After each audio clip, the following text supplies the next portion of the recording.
പിന്നെ ഒരു വിശ്വാസിയെ സംബന്ധിച്ചിടത്തോളം കേവലം മരുന്നുകളിൽ, ചികിത്സയിൽ അവൻ ആശ്രിതനാവുക എന്നുള്ളതല്ല. പിന്നെയോ ചികിത്സയെപ്പോലെ തന്നെ നമ്മളോട് നബി സല്ലല്ലാഹു അലൈഹി വസല്ലം തങ്ങൾ രോഗങ്ങളോട് പ്രതികരിക്കുവാൻ പറഞ്ഞ വിഷയങ്ങളിൽപ്പെട്ടതാണ് നമ്മൾ ഇവിടെ കേട്ട വിഷയങ്ങൾ. ഒന്ന് ദുആ.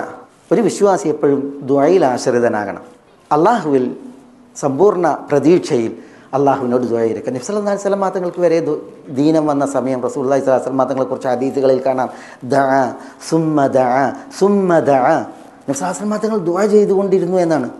പിന്നെയും ദുആ ചെയ്തു, പിന്നെയും ദുആ ചെയ്തു എന്നാണ്. അപ്പോൾ രോഗം അവസ്ഥയിൽ ഒരു വിശ്വാസി ദുആ ഇരക്കേണ്ടുന്നതിൻ്റെ അവസ്ഥ. അതേപോലെ തന്നെ റുഖിയ ശർഇയ്യ, മതപരമായിട്ടുള്ള റുഖിയകൾ നിർവഹിക്കുന്നതിൻ്റെ പ്രാധാന്യം റസൂലുള്ളാഹി സ്വല്ലല്ലാഹു അലൈഹി വസല്ലം തങ്ങൾ അന്ന് പറഞ്ഞിട്ടുണ്ട്. ഉരിദു അലയ്യ റുഖാക്കും, നിങ്ങൾ നിർവഹിക്കുന്ന റുഖിയകൾ എനിക്ക് കാണിക്കൂ. ലാ ബഅസ ബിർറുഖ മാ ലം യകുൻ ശിർക, ശിർക്കില്ല എങ്കിൽ റുഖിയയിൽ ഒരു കുഴപ്പമില്ല റുഖിയ നിർവഹിക്കാൻ പറഞ്ഞു റസൂലുള്ളാഹി സ്വല്ലല്ലാഹു അലൈഹി വസല്ലം.